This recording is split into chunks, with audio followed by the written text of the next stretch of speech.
If aliens invaded Earth, would it go down like in the movies? Would fleets of spaceships take us by surprise? Or would they take forever to get here and we'll see them coming the whole way? And in either case, how might humans react to our home planet being overrun by a race of intergalactic interlopers? Let's find out, shall we? As we investigate how we might respond to an alien invasion.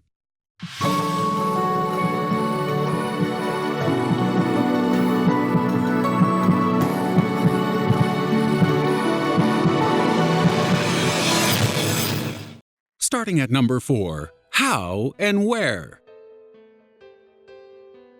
The first thing we must consider in trying to evaluate how mankind might respond to an alien invasion is to imagine what their capabilities might be. If said alien has figured out interstellar travel, then it stands to reason that their technology is far more advanced than ours. Fighting them is therefore probably not a very good idea. This doesn't mean we won't try, because by golly do we Earthlings love a dust-up, but we're almost certain to fail. Our reaction also depends on how we detect them. If aliens rock up out of the blue using stealth technology and start firing on us with wanton abandon, we'll all be dust before Trump and Putin key in the first number of the nuclear codes. However, if we spot them using Kepler or SETI, we might have a bit more time. So in this instance, how might the world governments react? Would we all come together? Or is it a case of every man for himself? At number 3, United Earth.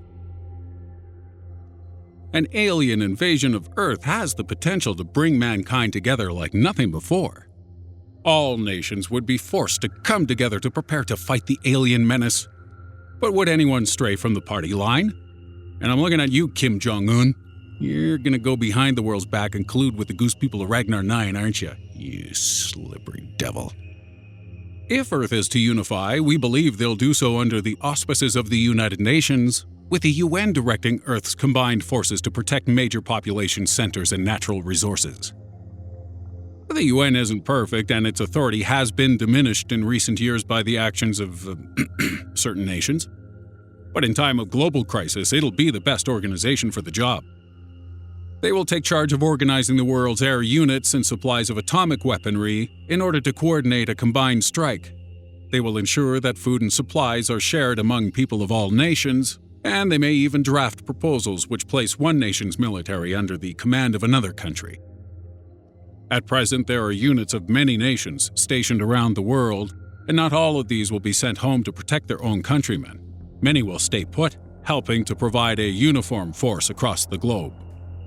However, if the worst happens and one nation's government is wiped out, a unit's last orders may be to present themselves to the nearest human authority. A fleet of U.S. ships could come under the command of Australia. A Chinese infantry brigade might be told to report to the Russians for instructions. Basically, whichever country has a connection with the UN or any centralized resistance effort will be the source of orders for all the world's military. This may get complicated, and it might not even work at all. But it's our best bet at fighting off a hostile alien presence.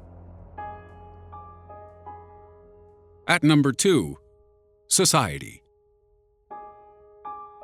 While the world's military is busy polishing its guns and making sure its warheads are all in tip-top condition, what will the rest of the Earth be doing as we wait for the aliens to arrive?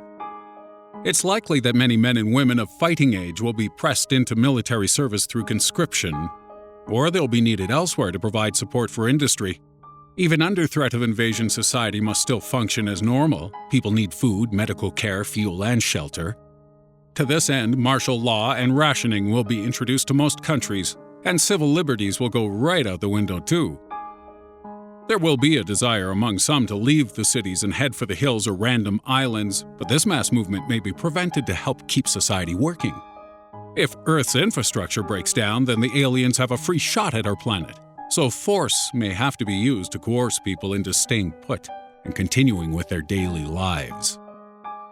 Businesses will also be made to either shut down or turn their focus towards Earth's survival effort. Nobody needs a graphic design company when the apocalypse is around the corner. So employees in non-essential industries may be moved to military support services or manual labor jobs in factories and agriculture. Manufacturers of machinery will assist in the provision of war materials. Miners and refiners will be ordered to direct their resources towards the collection of specific raw materials. And pharma companies may be asked to provide support in production of medical supplies and the manufacturing of biological weaponry to assault the aliens with disease, something we humans have done to each other for eons. Of course, this all assumes people will continue working with the threat of alien invasion looming over them.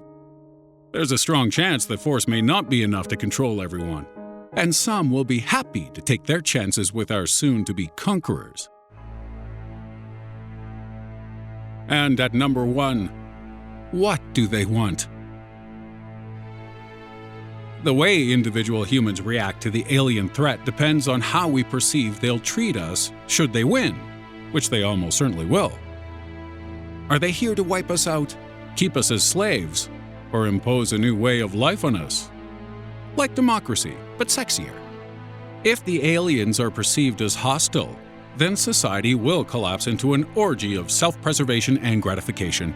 Some people will try to eke out an existence in an underground bunker, forgetting that if aliens can travel at light speed, they probably invented the shovel.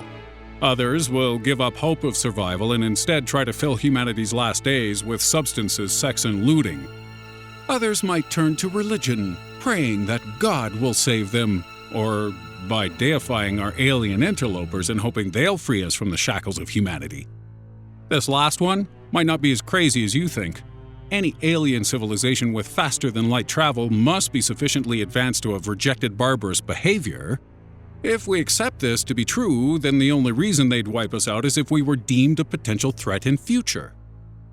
Advanced aliens would have no need for our resources or land, so if they have come to invade, they may be doing so to help us progress.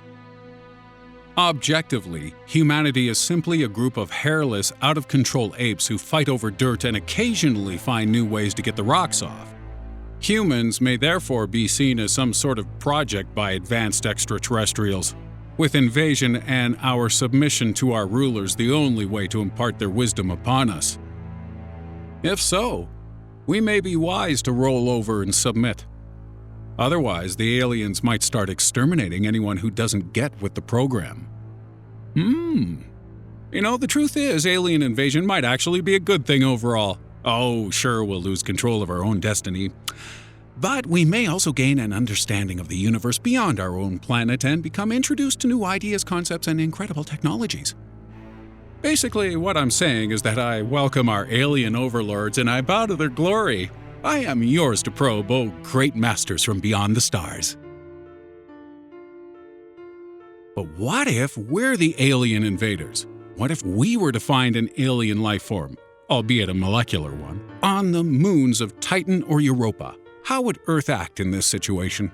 We're going to discuss this in our bonus video, What Happens When We Find Alien Life, which you can watch on our Patreon page at patreon.com/Strange Mysteries.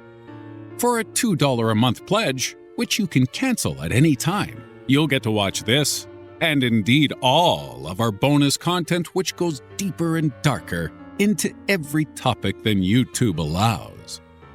If you don't want to donate, then it's cool, we still love you. And we'll continue to provide the best content we can under YouTube's restrictions. As you'll find out by watching our recent video which explores if humans could be living on other planets right now.